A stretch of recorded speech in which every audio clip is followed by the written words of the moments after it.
Three receivers left. Foles in the shotgun. He's back. He fires. And it is caught. Touchdown! Touchdown! George Matthews!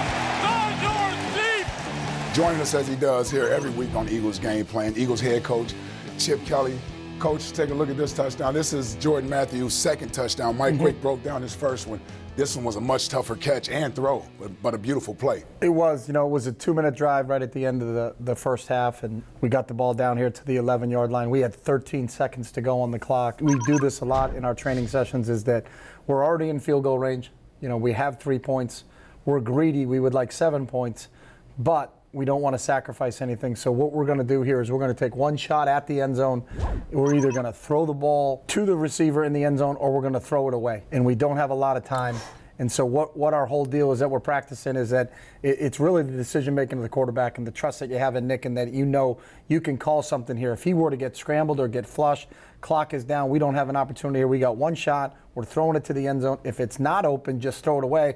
We'll run out in the field and we'll take the 3 points. But in this situation, we had an opportunity where we had a couple man routes going on and a couple zone routes going on. And so we had a high-low going here with the receiver coming underneath and then Mac going up over the top of it. If it was man, we were trying to see if we could get this guy to run out of there, and then we got Coop on a run-in.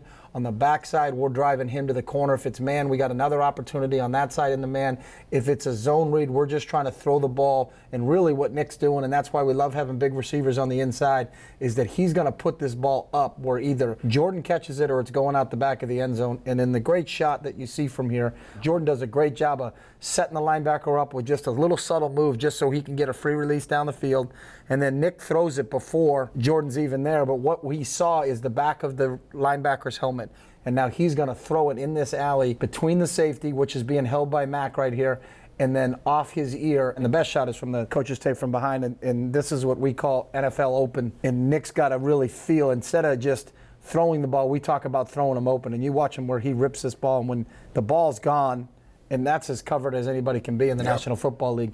But he knows that there's a window on the other side, but the safety's on the outside over here, and there's a window on the inside of the linebacker. The great part about his decision is if this ball isn't caught, it's going out the back of the end zone, and we're going to kick a field goal. So he's a 3-step rhythm in the gun and rip it. And that's a heck of a catch by Jordan.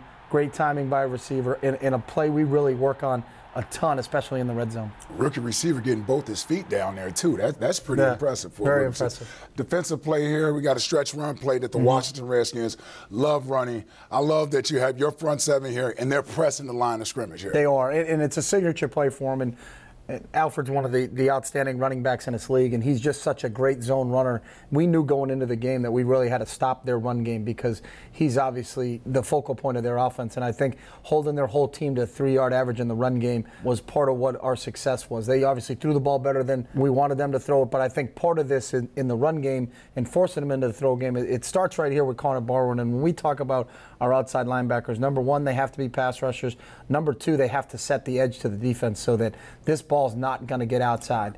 And then we got a bunch of 3 guys inside here that are 2-gapping. We got Trent coming here from the backside, and these guys are going to press the blocks and flatten the line of scrimmage. And what they're trying to do in this situation is, can we build a wall, and as Connor sets the edge and the wall keeps coming, that we're going to corral the back. D'Amico fills in his gap, Casey Matthews is scraping over the top, and Trent comes over the top. And I think this is just great team run defense right here. Benny Logan comes off the block. You look at what D'Amico did. He built an edge there on the tackle. Connor built an edge there. There's our 3 technique. There's our nose guard. There's our backside 3 technique. Here comes the backside outside linebacker. Casey scraping over the top. And then if this ball ever got creased inside in that gap right here, here comes our safety, and that's his fit in the fill area.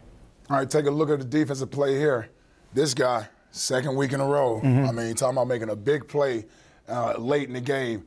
Here you got single high safety, man underneath. Walk us through this one. We got a 5-man pressure. We're bringing both outside linebackers. We're playing man coverage. We want to be as close to our guys as possible, so we're in press situations. D'Amico's going to carry the tight end. The remaining linebacker has the running back.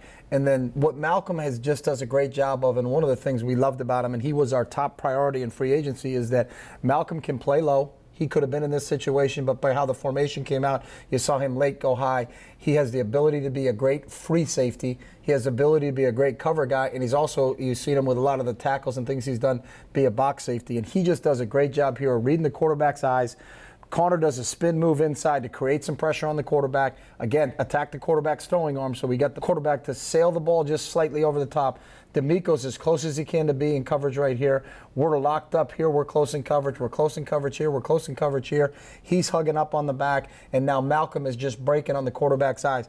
Because we attack the throwing arm, and a lot of times you'll see, as we talk about it, you don't get the stats of a sack, but how do you affect the quarterback's play? He's in his face and attacked his throwing arm, so the ball sails just slightly. You got to have a guy who has great range, and that's what Malcolm has back there. He's got outstanding speed. He was drafted as a corner, great ball skills. It makes a diving, leaping catch for us. We were up 7 at the time. Really the difference in the ball game. We get an opportunity to get another score and go up 2 scores with just a little bit under 7 minutes to go in the game. Really one of the key plays for us defensively.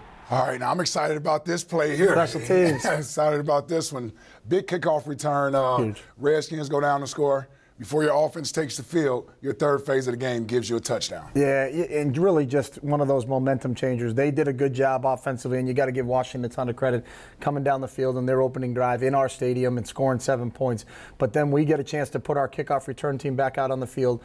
We felt like because their kicker wasn't putting the ball in the end zone, we had an opportunity to get a return. And if you bring this back, it starts right here with 2 core special teams players for us right here. This is Emmanuel Acho and Casey Matthews. They do an unbelievable job. You watch how long they are, and they double one of their better cover guys right here, and really just the key to the play. So when we just focus on those 2 guys, we have 2 guys getting set, and we got an unbelievable double team right here on their force player coming down the field.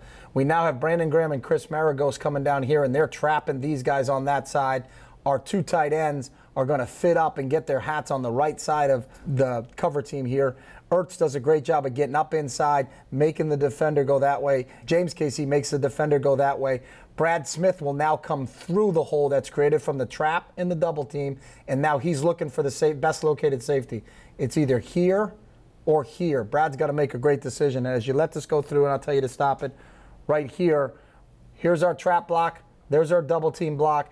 Ertz is on the right side of his man, James Casey's on the right side of his man, and now we tell Brad he's got to be like the returner. Where would you go with this? And we always want the ball to get north and south. We want it to get up the field. So Brad's coming back through to get this safety on that side, and then Chris has to beat that safety and the kicker. And as we let it go, Brad gets a block. The double team has still got the guy outside the 35-yard line, which you know how important that is to get that penetration. We get Chris into open field now. He's got to beat the kicker. Can't let him tackle. Can't let the kicker tackle you.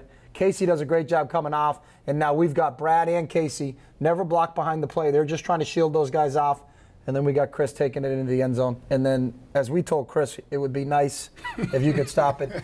If he understood, and I talked to him in the meeting today, that these guys got you here, so you should go turn around and thank them and celebrate with your teammates instead of, I think he actually runs up the tunnel a la Bo Jackson in the, back in the day when he did it. So yeah, that's me chasing the returner, trying to get on camera to be celebrating with the guy, and he's running off. You got to give you guys some fun. Those guys that are blocking for you.